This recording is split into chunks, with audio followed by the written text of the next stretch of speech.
One, in this video we will discuss about the bioavailability enhancement technique. Before we have to start the topic, initially we have to see what is the bioavailability. Bioavailability term defined as the rate and extent, the time and the total amount of drug they reach to the systemic circulation, that is we can call as a bioavailability. Why bioavailability is important? Because therapeutic effectiveness of the drug is depend upon the bioavailability, and the bioavailability of the drug is directly correlate with the solubility. So it is the one of the important parameter to achieve desired concentration of drug in the systemic circulation. If the low decrease the aqueous solubility or poor the aqueous solubility is a major problem in the pharmaceutical part or the formulation related part. For the absorption of any drug, it must be present in the form of solution at the site of absorption. Next one, the cause. What are the reasons of the poor or low bioavailability?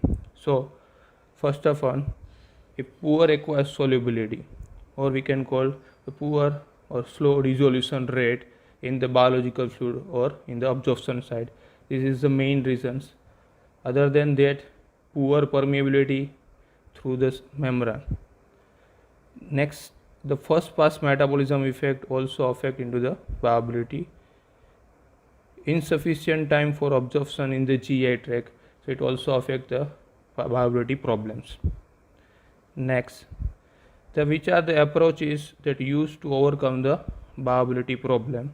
So here there are three main approaches that apply to counter the bioavailability problems. The first one, that is pharmaceutical, second one pharmacokinetic, and third one biological. In pharmaceutical approach, it involves the modification of formulation. We can go for the modifications in the formulation part, change in the formula.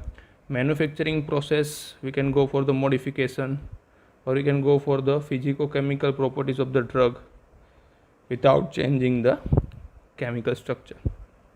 In pharmacokinetic parts, we can go for the modification of chemical structures. We alter in the chemical structures and we can solve that biological problems. Here the examples, we can add the functional group which is more soluble in aqueous field. Otherwise we can go for the prodrug type designs. The next one, third one, that is biological part. The main things in that we can change the route of administrations, although we can solve out the bioavailability problems. Next one, enhancement of bioavailability. So we can go for the improvement or enhancement of bioavailability. Generally we can go for these four approaches to improve it. The first one, that is enhancement of drug solubility or dissolution rate. That is the main parameter for the bioavailability improvement. We can increase the solubility and increase the dissolution rate. We can improve the bioavailability. Other than that, enhancement of drug permeability, enhancement of drug stability, and enhancement of GI retention. So these four approach we can use for the enhancement of bioavailability. We can go for one by one. First one, that is enhancement of solubility. So in that part, first one, that is physical modifications. We can go for the physical or chemical modifications to improve the solubility. So in physical modification, first, that is particle size reduction. We go for the particle size reductions, we can improve the solubility part. So one by one we have to see it. The first one, in that, micronization. So micronization is also called micro milling or milling techniques. In that we can see that direct relationship between surface area of the drug and dissolution rate. We reduce the particle size, that increase the surface area. Particle size we can go for the reduction, so it increase the effective surface area, and if we can increase the surface area, it increase the dissolution rate or solubility of that drug. We can go for the reduction particle size up to 1 to 10 micrometers. That micronizations done by the milling techniques, example like fluid energy mill, jet mill. The second one, that is nanonizations. Okay, we go for the micronizations into micron size. In nanonizations, we can go further for the size reductions into nano size. The drug particle is converted into nanoparticles or nanocrystals up to the size of 200 to 600 nanometers, and we can form into the nanosuspension type of dosage forms. The next one, that is supercritical fluid recrystallization. So supercritical fluid technique is also used for this particle size reductions. It is a novel nanosizing or solubilizing technique.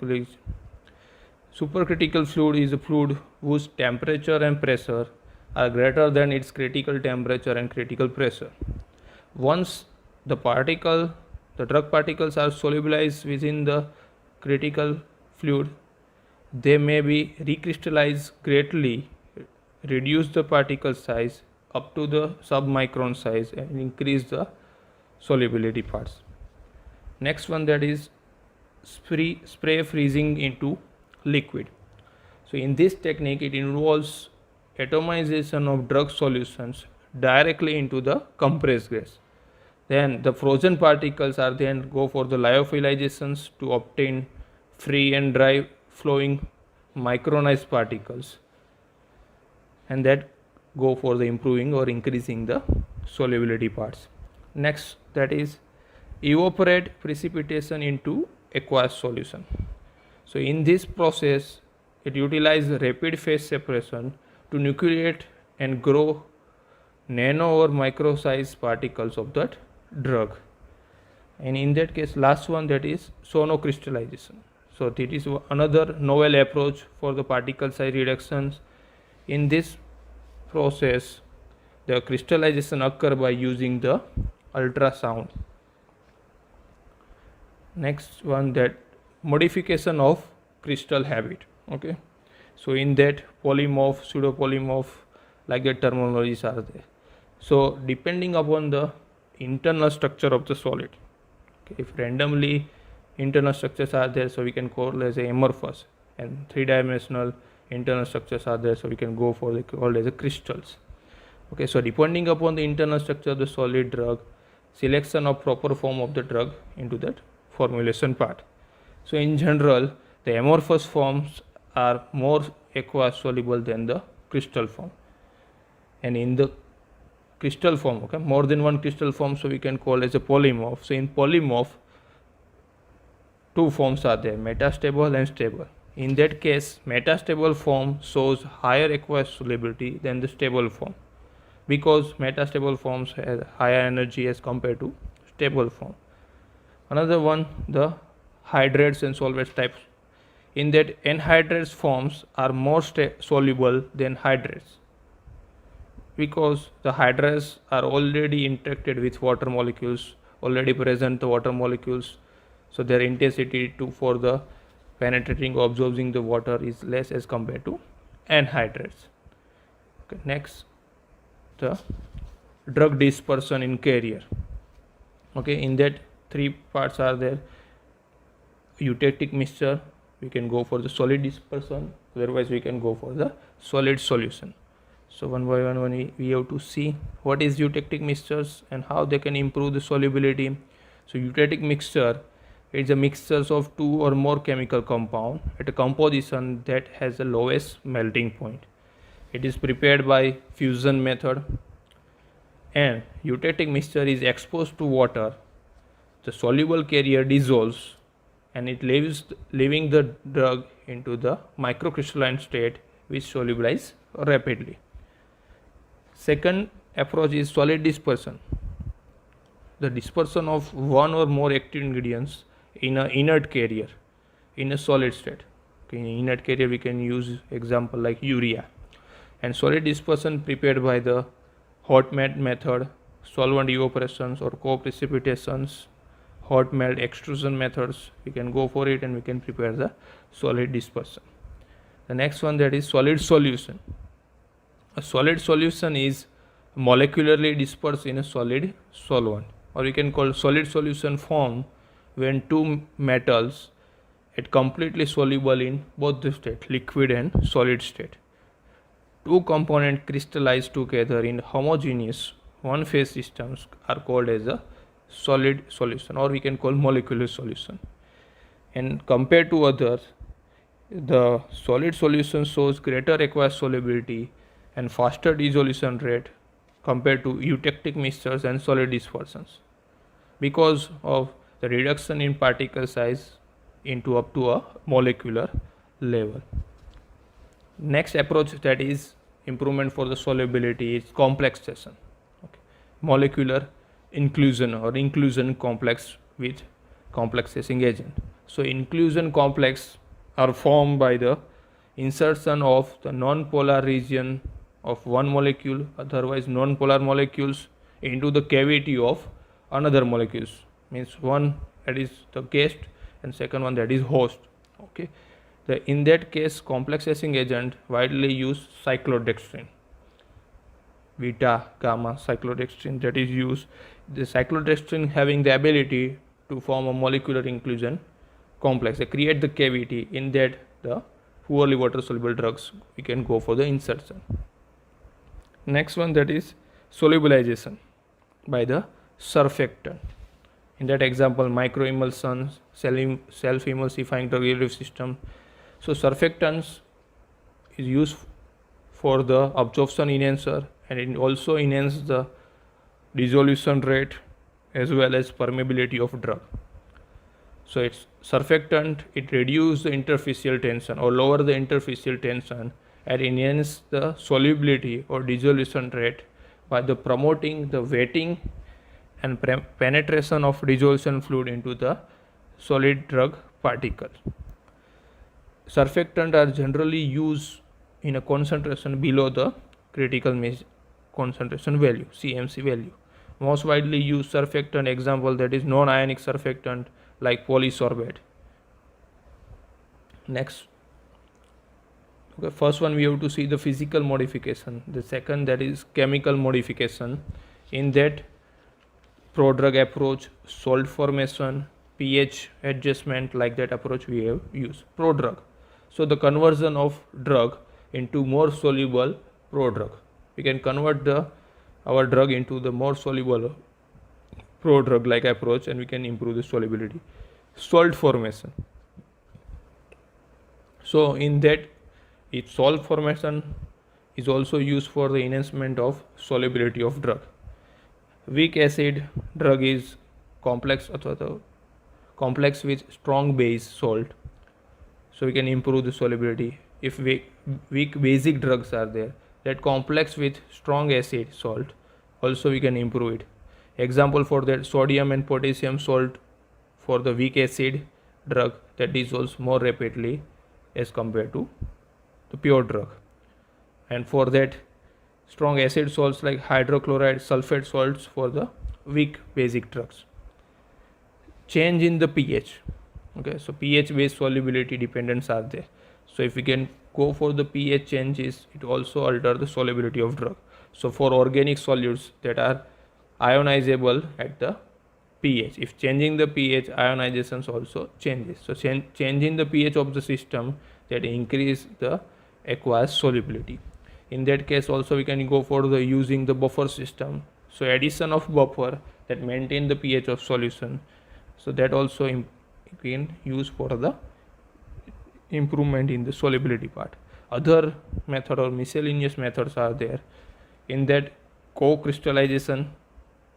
So in that, co-crystal means defined as crystalline material that consists of two or more molecules had together by non-covalent force. So co-crystallization method we can use for the improvement of solubility.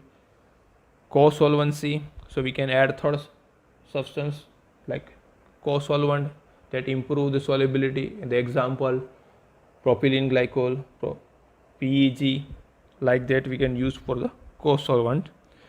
Next, hydrotropy, so increase the solubility of drug in aqueous or water due to presence of large amount of additives or second solutes that improve the solubility as compared to the first solute. Next one, that is selective absorption of insoluble carrier. A highly active adsorbent such as bentonite, the inorganic clay like bentonite, can enhance the dissolution rate of poorly water soluble drug. Solvent deposition. In this method, the poorly water soluble drug is dissolved in organic solvent like alcohol and then deposited on a inert hydrophilic solid matrix like starch, and then evaporation of that solvent is done. So that is called the solvent deposition method. It is also used for improvement part. Functional polymer technology. So it enhances the dissolution rate of poorly water soluble drug by avoiding the lattice energy of the drug crystals, which is the main barrier to rapid dissolution in the aqueous media. Next one, that is porous microparticle technology. So that also method used for the improvement of that poorly water soluble drug. In this poorly water soluble drug is embedded in a microparticles which are having a porous structures, so that improve the solubility part. Next, last one in that part, nanotechnology approach. So that is a novel part. Nowadays many more research is going on that part. So nanotechnology approaches are also used for the improvement of that solubility part. In that we can prepare nanocrystal, nanomorphs, nanoparticles. Like that technology, we can go for the particle size reduction and improve the solubility of drug. Second approach, okay, first one we have to see the enhancement of drug solubility or dissolution rate. That is the most important part for the bioavailability improvement. Other one, that is enhancement of drug permeability. So in that three parts are there: lipid technology, ion pairing, and penetration enhancement. So in that first one, lipid technology, in that case we can go for the lipid based formulation preparation. So lipid based formulations we can prepare to improve the bioavailability of that drug. So example for that, we can go for the liposome preparation. So that is lipid based technology. Solid lipid nanoparticles, because the permeability is also the rate limiting step in the drug absorption part, so that we can apply it. Next one, that is ion pairing. So in this approach, it involves the co-administration of hydrophilic drug or polar drug with a suitable lipophilic counter ion. So that is ion pairing. Our hydrophilic or polar drugs, we can go with the selective counter ions like lipophilic natures. And third one, that is penetration enhancer, which improve the permeability of drug. So that facilitate the transport of drug across the cell membrane. So that is called the penetrating enhancer. So that is also used for improving the drug permeability. Next one, the third one, that is enhancement of drug stability. So in that case, we can go for the enteric coating. So that retard the release of drug in the stomach. Enteric coating tablet for the example.